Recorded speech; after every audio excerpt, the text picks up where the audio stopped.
why? Why is she feeling so hopeless? Honestly, sincere question, why is Michelle Obama so hopeless? What's interesting about Michelle Obama's recent presence is how it challenges the carefully polished image often associated with her. Megyn Kelly recently suggested that Michelle may be holding back a bigger story, and while that claim is bold, it has sparked conversation. Her pointed speeches and candid remarks about long-term relationships have prompted some to question whether she's signaling personal frustration or even subtle criticism of today's political climate. It's worth examining closely because these moments could reshape how people view her role. Michelle Obama's disillusionment. You're not alone, Michelle. But why? Why is she feeling so hopeless? Honestly, sincere question, why is Michelle Obama so hopeless? Some have interpreted Michelle Obama's recent speeches as sounding downbeat, with words like hopeless and disillusioned being attached to her tone. A few even suggest she's distancing herself from the Biden-Harris administration. But when you actually listen to her full remarks, a different picture emerges. One focused on resilience and the importance of hope. The narrative that she has lost faith doesn't hold up under closer examination. Take her big moment at the 2024 Democratic National Convention. Instead of sugarcoating anything, Michelle rolled up her sleeves and got real about the tough times the country's been facing. But she didn't stop there. She reminded everyone that confronting anxieties and fears without succumbing to paralysis is the only way forward. One line that had Twitter buzzing was when she declared the contagious power of hope. That doesn't sound like someone giving up. That sounds like a pep talk from your favorite aunt who always knows how to lift the mood. Let's be honest, Michelle's always been refreshingly candid. She even admitted she's felt low-grade depression from all the political and social stress swirling around. A lot of people on Instagram said they appreciated that honesty because it felt relatable. But the key point? She didn't say she was stuck there. Instead, she explained how she works through it and stays engaged. That's not hopelessness. That's determination with a side of humor. Here's where the gossip really falls apart. The claim that she's secretly shading the Biden-Harris crew. At the very same DNC, she proudly announced that hope is making a comeback under their leadership. She also gave Kamala Harris the warmest shout-out, saying the vice president was more than ready for this moment. Doesn't sound like she's throwing in the towel to me. It sounds like she's firing up the crowd. Where's this hopeless rumor coming from? Honestly, it looks like people are cherry-picking her most serious lines and conveniently ignoring the uplifting ones. Sure, Michelle acknowledges that America's challenges feel heavy, but every time she does, she follows it up with reminders about unity, action, and staying optimistic. Michelle Obama's recent speeches strike a careful balance rather than leaning into gloom. She openly acknowledges challenges, but pairs that realism with a steady call for perseverance and collective energy. The hopelessness label some have attached doesn't reflect her actual words. Her message is consistent. While times may be difficult, persistence, teamwork, and hope remain essential. Far from pessimistic, her tone emphasizes resilience and the belief in progress. Contradictions and criticisms. Michelle Obama has consistently voiced her concerns about Donald Trump, describing his behavior as unpredictable, admitting his inauguration unsettled her, and questioning his effect on American values. Unsurprisingly, those remarks drew swift pushback from Trump supporters, who argued she had no ground to criticize after 8 comfortable years in the White House. But that reaction oversimplifies her perspective. Claims of hypocrisy reduce complex critiques into sound bites, missing the deeper point. Michelle's comments reflect genuine worry about civic responsibility, not personal rivalry. It's a reminder of how public dialogue often favors slogans over thoughtful discussion. Take Michelle's sharpest words about Trump himself. She wasn't bashing every Republican under the sun or saying conservatives as a whole were unfit for office. She zeroed in on Trump's character. She flat out described him as erratic, mentioned his legal troubles, and said his actions risked American values. That's a critique of one person, not an entire party. Yet Trump fans quickly reframed it into her supposedly trashing half the country. For example, when she joked about Trump often cowering in safe spaces, his supporters pounced, saying he was always in public and constantly rallying. That twist made her look like she was exaggerating, but it also conveniently sidestepped the actual question she raised. Does his behavior really show steadiness and responsibility? Then came the chatter about her absence from Trump's second inauguration. For his allies, skipping it was proof of disrespect. But Michelle explained otherwise. She said it was a matter of personal choice, plain and simple. "I'm a grown woman," she quipped, making it clear she decides where she wants to be. But did social media let it slide? Not a chance. So even when she spelled it out, people still turned her absence into gossip fodder, layering speculation about her marriage or secret political messages on top of what she said was just her own decision. Let's not forget how her "Let's Move" initiative became a whole culture war moment. Michelle's campaign to encourage healthier school lunches and fight childhood obesity was immediately labeled nanny state by critics who claimed she was trying to police kids' meals. But here's the twist. When Robert F. Kennedy Jr., serving under Trump, launched his Make America Healthy Again plan, a lot of the same conservatives cheered.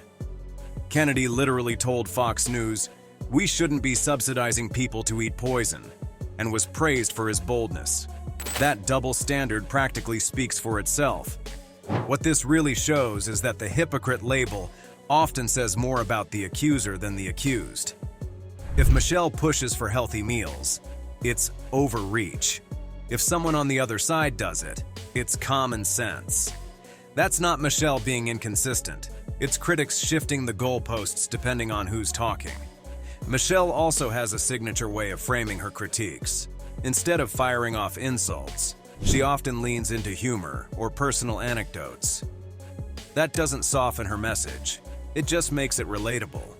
Importantly, she separates Trump from average Republicans. She isn't vilifying everyday conservatives. She's calling out specific behaviors she believes undermine dignity and empathy. But of course, nuance doesn't trend. So in heated debates, her thoughtful approach gets boiled down to sound bites that strip away the context. Still, opponents keep pushing the "she's too privileged to criticize" angle. The idea is that because she lived in luxury at the White House or benefited from her political allies, she can't possibly call out Trump or Republicans. But that misses the point. Michelle isn't condemning wealth or influence. She's addressing behavior. She's pointing to things like Trump's rhetoric or actions that she believes set a poor example for the country. Critics lumping her personal life into the conversation feels more like a distraction tactic than a fair rebuttal. Honestly, the hypocrite label seems more like a political tool than a genuine critique. For Trump's base, it's less about facts and more about dragging her credibility. And that's the truth. People will always talk. Gossip drives clicks, and once speculation catches fire, it barely matters what the person actually said. When you break it down, the hypocrisy label attached to Michelle Obama doesn't really hold up. Her critiques of Trump are consistent with values she's emphasized for years, and her initiatives on healthier living aligned with her goals for families, not hidden agendas. What stands out more is how critics dismiss her work while celebrating similar policies from Republicans. That reflects partisan framing, not personal inconsistency. In the end, it's easier for opponents to throw labels than to engage with the values she's actually highlighting. The source of Michelle's rage. Some have speculated that Michelle Obama's more serious comments stem from jealousy of Barack's popularity, but that narrative feels exaggerated. Yes, Barack's charisma is widely recognized, and Michelle has even joked about the ups and downs of marriage, once admitting there were moments she couldn't stand him. But reducing her perspective to envy overlooks her consistent focus on honesty, resilience, and partnership, which go far beyond simplified social media storylines. Here's the real tea. When Michelle talked about those not-so-happy stretches, she wasn't shading Barack's popularity at all. She was being super open about the normal ups and downs of marriage, especially during the chaos of raising kids. In her chat with Revolt TV, she laughed while saying, "There were 10 years when I couldn't stand my husband. 10 whole years. And guess when it happened? When those kids were little." That honesty grabbed headlines. But the point wasn't, "I resent Barack." It was, "Parenting is exhausting." She even joked that toddlers are basically poor communicators who cry nonstop. Parents everywhere nodded along. It was relatable, not resentful. If you actually look at how these two talk about each other, the jealousy angle makes even less sense. Barack constantly gushes about Michelle in public, calling her his rock, best friend, and the smartest person he knows. Michelle, in turn, has admitted in her books that their marriage took sacrifice, compromise, and patience. But nowhere does she hint that her frustrations came from Barack's spotlight. In The Light We Carry, she spells it out clearly. Marriage is never 50-50. She compared it to an abacus where beads shift back and forth over time. Translation: relationships have seasons. Sometimes you give more. Sometimes you take more. That's about balance, not competition. The idea that Michelle's negativity comes from being overshadowed really seems to come from commentators looking for drama. Social media loves to twist her candid words into something scandalous, but her actual message is about resilience, partnership, and being authentic, even when life feels messy. Michelle Obama's reflections highlight perseverance and humor rather than resentment. The jealousy theory sounds dramatic, but it doesn't hold up when her actual words are considered. What emerges instead is a steady message of balance, resilience, and perspective. Michelle's perspective on relationships. Michelle Obama's candor about marriage continues to resonate because it feels so real. In her book, Promotion for the Light We Carry, Overcoming in Uncertain Times, she admitted there was a full decade when she couldn't stand Barack, especially while raising young children. That honesty surprised many, but it also struck a chord with couples who know how stressful those years can be. Rather than gossip, her words highlight perseverance, humor, and the reality that long relationships include ups and downs. Instead of diminishing her marriage, her openness underscores the value of patience and commitment through difficult seasons. Naturally, the internet had a field day. Headlines screamed about trouble in paradise, and social media lit up with commentary. The comments were divided between shock and admiration, but one thing was clear: people couldn't stop talking. But here's the thing. When you zoom out and look at the bigger picture of what Michelle was saying, it wasn't some doom and gloom confession. It was more like a masterclass in keeping it real about long-term relationships. Michelle wasn't saying her marriage was broken. She was pointing out that relationships are a roller coaster, and sometimes the dips last longer than we'd like. She told the panel that before kids came along, life felt a lot smoother. You can be all great individually when you're just married.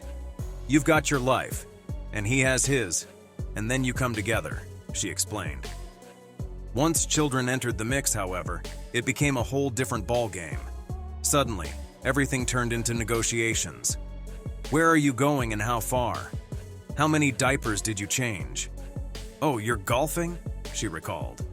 In other words, it wasn't about date nights and spontaneous trips anymore. It was about who last emptied the diaper bin. Of course, Michelle added her signature humor. In describing the chaos of raising young kids, she joked, "Little kids are terrorists. They have demands. They don't talk. They're poor communicators. They cry all the time. They're irrational. They're needy. But you love them more than anything." And she wasn't wrong. The overwhelming love for children often redirects the stress right onto your partner, which, in Michelle's case, made things tense for years. For her, those challenges stretched across a full decade. While we're trying to build our careers while worrying about school and who is doing what, I was like, this isn't even. But guess what? Marriage isn't even.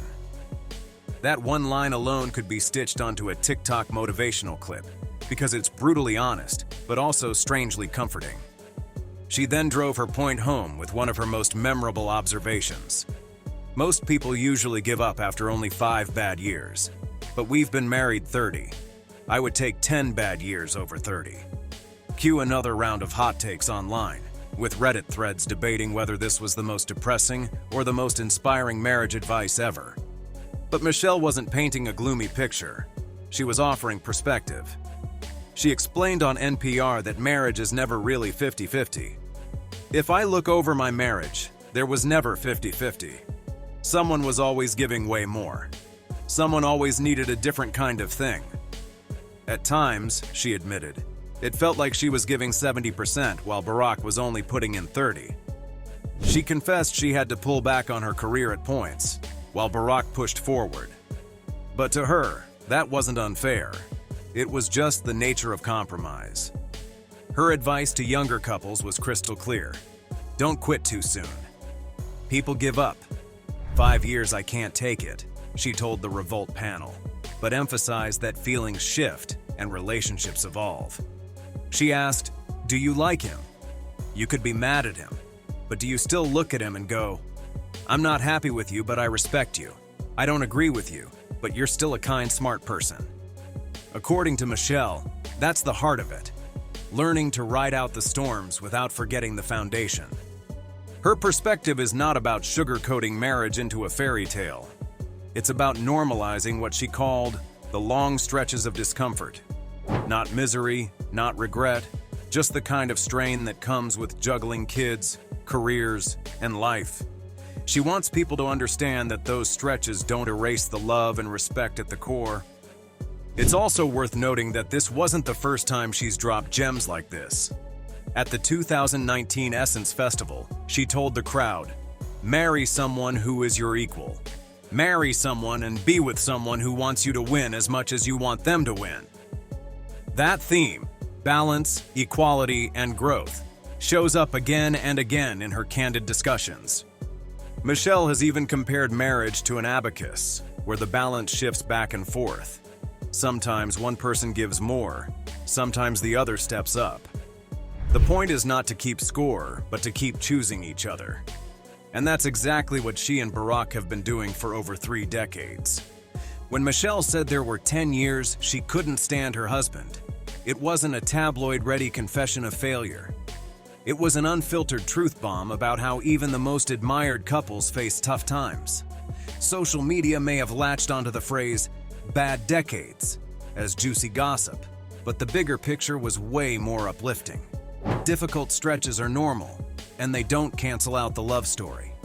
For couples who sometimes wonder if they're alone in their struggles, Michelle's openness is like a deep breath of relief. If even the Obamas, arguably the most perfect public couple, can admit to years of frustration, then maybe bumps in the road are just part of the deal. As she summed it up, I would take 10 bad years over 30. That's not despair, that's resilience. Michelle Obama's reflections on marriage feel refreshingly grounded. Instead of painting an idealized picture, she emphasizes that lasting relationships are about perseverance, compromise, and keeping perspective through challenges. Her message underscores that love isn't about perfection, but about choosing each other again and again. That honesty might be her strongest relationship advice yet. Marriage rumors and speculation. In today's media climate, it doesn't take much to spark speculation, especially when it comes to public figures like Barack and Michelle Obama. A missed appearance here or a vague explanation there can quickly become fuel for endless chatter. Recently, Michelle's absence from certain high-profile events has led to online questions about what it might mean. But looking closer, the assumptions often say more about how audiences interpret gaps than about the Obamas themselves. Public life is demanding, and not every choice carries hidden drama. Sometimes it's simply about priorities, timing, or maintaining balance away from the spotlight. The first big eyebrow raiser came in January 2025. Former President Jimmy Carter passed away, and his state funeral brought out a lineup straight out of a history book. Joe Biden, Donald Trump, George W. Bush, Bill Clinton, and of course Barack Obama. Every living First Lady was there too, except Michelle. Barack sat in the front pews of Washington National Cathedral alongside the other big names, but Michelle was nowhere to be found. Her office put out a neat little statement that said, "Former First Lady Michelle Obama is not in attendance at President Carter's national funeral service. Mrs. Obama sends her thoughts and prayers to the Carter family and everyone who loved and learned from the remarkable former president." Sweet words, sure, but the lack of a reason for her absence had people buzzing louder than the organ inside the cathedral. CNN's Jeff Zellini reported live that Michelle had a scheduling conflict and was still in Hawaii enjoying an extended vacation. That explanation didn't exactly calm the chatter. Barely a week later, the whispers turned into full-blown speculation. On January 20th, Donald Trump was sworn in for his second term. It was one of those historic gatherings where everyone shows up, whether they like each other or not. Once again, Barack was present and seated among the presidential club. Once again, Michelle was absent. And once again, the Obama office kept it short and sweet. Former President Barack Obama is confirmed to attend the 60th inaugural ceremonies. Former First Lady Michelle Obama will not attend the upcoming inauguration. That was it. No explanation, no details. Nothing to soothe the rumor mill. The reason this stood out so much was because Michelle had always been front and center at inaugurations, even Trump's first one back in 2017. At the time, she admitted later on the Light podcast that the experience was rough. She recalled crying for half an hour after leaving the ceremony because of the weight she carried during their 8 years in the White House. She also described sitting on that stage saying, "There was no diversity. There was no color on that stage. There was no reflection of the broader sense of America." Those comments had made it clear just how hard the event was for her emotionally. So, when she didn't show up this time around, many figured it wasn't about her marriage at all. It was just Michelle choosing peace over politics. But of course, the internet doesn't always settle for logical explanations. Some observers decided to spin things toward her personal life instead. Michelle, however, didn't let the chatter go unanswered. She pushed back, making it very clear she wasn't sending hidden signals about her marriage. She reminded everyone that she was a grown woman, a phrase that quickly made headlines, who makes decisions for herself. She explained that her choices had more to do with her own schedule and priorities than with any supposed issues at home. But as anyone who's ever followed celebrity gossip knows, a dignified explanation often gets drowned out by juicier speculation. Part of the reason this stuck so much is because her absences broke with tradition. Usually, former presidents and their spouses show up together for big occasions like inaugurations and state funerals, no matter the politics. Even Laura Bush and Hillary Clinton went along with their husbands to Trump's second swearing in. The fact that Michelle didn't make her stand out in neon lights. And in the court of public opinion, standing out almost always means people start filling in the blanks with theories of their own. When you look at the actual facts, though, the so-called evidence of trouble in paradise doesn't add up. Michelle has been very clear. Her decisions are about her, not her marriage. Barack, meanwhile, hasn't shown the slightest public sign of discontent. In fact, he looked relaxed and even friendly while chatting with Trump at Carter's funeral. The Obama office hasn't added anything beyond Michelle's statement, letting her grown woman remark stay as the mic drops. If anything, this whole situation says less about the Obamas and more about how gossip works in today's culture. Michelle's reasons, whether it was a vacation, a scheduling conflict, or simply a personal choice, are pretty straightforward.